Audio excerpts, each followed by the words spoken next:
We start with this. The beleaguered power utility Eskom has a new board. It consists of engineers, chartered accountants and attorneys, among others.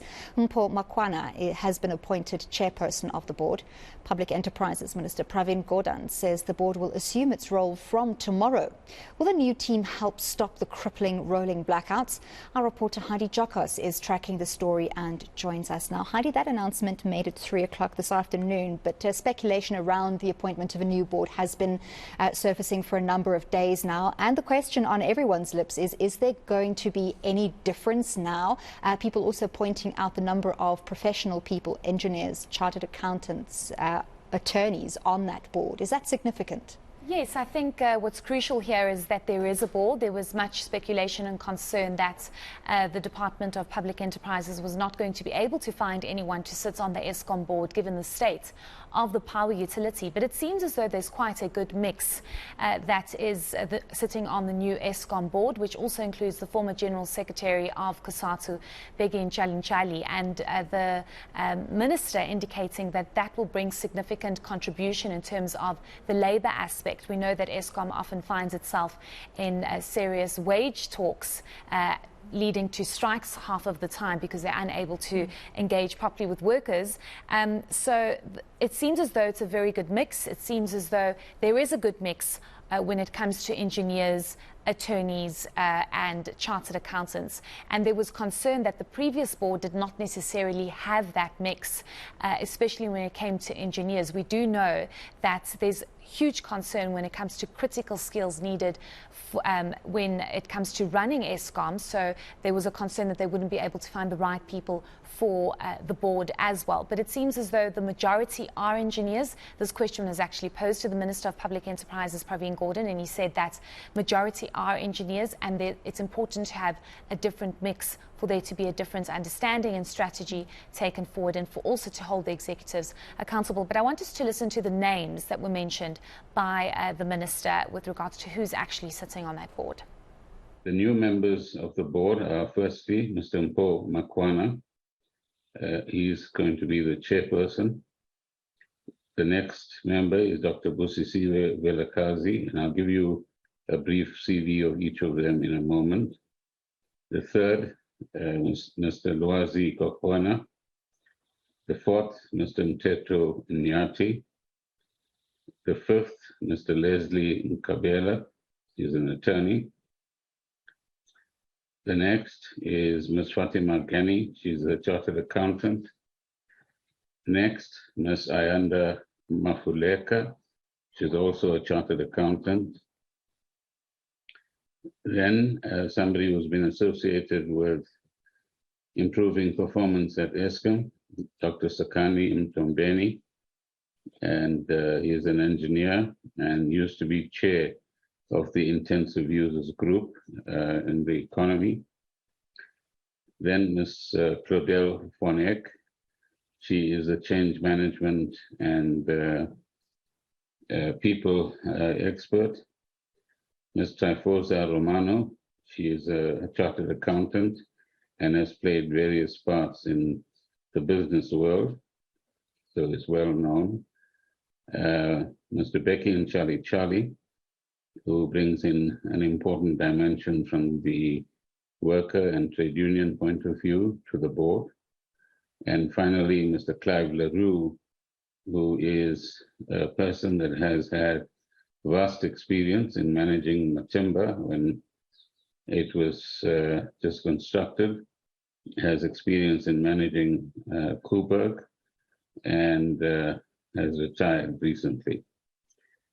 In addition, Dr. Rod Crompton, who's also well known in the energy world and currently is retired, but a honorary professor, if that's the right terminology, at Wits University. Heidi, the new chair, Mpho Makwana, is no stranger to Eskom. Tell us about his experience. Yes, he's no stranger to Eskom because he was actually the chairman of Eskom board from 2002 to 2011, if I'm not mistaken. I just need to double check those dates. So it's 2002 to 2011. For 9 years, he was on the Eskom board. So he's no stranger, as you mentioned, and he has some kind of experience and understanding. It's interesting, though, that he's been asked to come back to the Eskom board. It's obviously because he might have left under very difficult circumstances. We do know that a lot of the rot and corruption that took place, that's emerged from the state capture report, started just after about 2011, 2012. So that might contribute to the reason why he left. But he's very experienced. He is currently the chairman of the Nedbank board as well. So he has vast experience when it comes to boards. And I think what's going to be crucial here, Annalie, is that we see this list of names. We see 12 people on the board, and we're all wondering, is this going to solve the problem of the massive energy crisis that we face in this country? And at the end of the day, it's going to be the board's responsibility to hold the executives accountable and to make sure that the strategy that's on the table is implemented. It's not necessarily their responsibility to solve our energy crisis, but it's definitely their responsibility and possibly their role to try and put pressure on the executives to come up with a better strategy, because right now the strategy is definitely not working. Heidi, just to jump in there, I know one question that's also been raised is the availability of the board. And interesting that you mentioned that Mpho Makwana also sits on the board of Nedbank, because someone pointed out that these board members have to be available to Eskom in order to address the problems. If they're unavailable, if it takes a while to convene meetings, to get going, to get feedback and to implement things, that's half of the reason why things don't move quickly enough. Yes, certainly. And I actually did see on social media where people were saying that, does this mean he's still going to be on the Nedbank board? Certainly that's a question that we'll definitely have to get an answer to, because you raise an important point about the availability of board members. The previous board, there were 15 board members in the beginning, and then soon after we were left with 8 board members for 4 years. So half the work is being done. There's not enough pressure. You don't have a full structure of a board. So that is definitely a big concern. But I think it's a good mix, as I mentioned earlier. It's definitely a good mix. And the chairman is also somebody that can contribute significantly, because he has been at Eskom before. He has experience when it comes to being a chairman. But you raise an important point. I wish I had an answer for you. But hopefully they will make themselves available. And it's also up to the South African public to hold the shareholder, which is the Department of Public Enterprises, accountable and say, but your board is never there. Your board is never available. It also speaks to the massive issue of the fact that Eskom is unable to release its latest financial results when it was supposed to, and that's only going to happen at the end of November. Why is that happening? Is it because there was not a proper board in place, or because the board's term was coming to an end? It probably did contribute to all of this. But let's listen to the Public Enterprises Minister on the appointment of the chairman of Eskom board. Mr. Makwana is, and you will all have access to brief CVs, Bachelor of Administration, graduate, and amongst other things, and has held non-executive positions in various bodies, and currently is also chair of the Nedbank group. But importantly, in the early period of Eskom up to about 2011, when state capture became evident, he, amongst others, were dismissed. So he was on the Eskom board for several years at the time. And secondly, also served for a period of about 9 months as the Eskom CEO as well. Heidi, Minister Gordhan also using the opportunity to update South Africans on rolling blackouts. What is the picture looking like for the rest of the weekend and for next week? Yes, not great, and hopefully it will stay on stage 4 and not move up to stage 6, because oh gosh, touch something wood. Please touch something wood. Over the last couple of days, we were told it would be stage 3 and then it moved to stage 4. And I think that paints a very clear picture about the state of our power stations, because units are obviously breaking down, but also the diesel the supply of diesel is obviously a big problem as well. It seems as though we're going to have stage 4 load shedding up until mid next week, but I think it's rather safer to wait for Eskom to possibly make a further announcement of what that could look like. Annelie, I had a bit of a vent last week, Sunday, on South Africa Tonight, because it's almost as though South Africans have become so used to load shedding, and we just accept the fact that it's stage 4 this time around, it's stage 6. And today, earlier, we were in eMalahleni, where we were having a look at some of the hospital and clinics, and hospitals are really struggling. They are not being exempt from load shedding, and lives are at risk. So this is a massive problem, and the fact that we are being told that we will most likely have stage 4 load shedding until next week, what is the rest of the week going to look like? So it's a huge task for Eskom to try and resolve, but we've been told that we need more power stations, there needs to be a mix of energy, and we cannot just rely on coal-fired power stations. But at the end of the day, South Africans just want their electricity. It seems at the moment, Heidi, that we're being told, oh, it's until Sunday, and we get to Sunday, and then we're told, no, let's see what it looks like on Wednesday. And then Wednesday we get updated, no, it'll be until Sunday again. It's almost like South Africans are just sort of being trawled along piece by piece just to keep us compliant. Because if we were told, oh, it's going to be for the next 2 weeks straight, I don't know what would happen.